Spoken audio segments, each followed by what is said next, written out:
এ দেখো বন্ধুরা, শিং মাছ কেটে নিয়েছি। এই শিং মাছটা আজকে কাঁচকলা দিয়ে ঝোল হবে, কাঁচকলা আলু দিয়ে।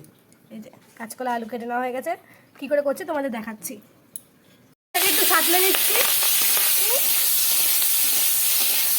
বাবা ধোয়া ধোয়া হয়ে যাচ্ছে পুরো। দেখো মাছটা সাঁতলে নেওয়া হয়ে গেছে। তেল দিয়ে নিচ্ছে, আবার দেওয়া হয়েছে। পেঁয়াজটা দিয়ে দিচ্ছি, এই কাঁচকলা আলুটা বল দিয়ে দেওয়া হলো। একটু ভেজে নিই।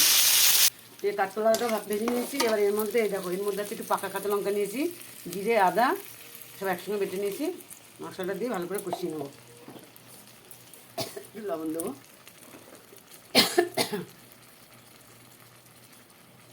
হলুদ দিলাম। এবার সুন্দর করে এটাকে কষিয়ে নেবো।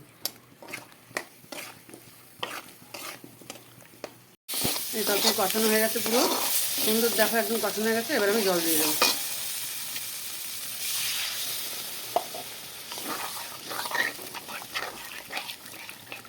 জল দিয়ে মাছগুলো দিয়ে ঢাকা দিয়ে দেবো।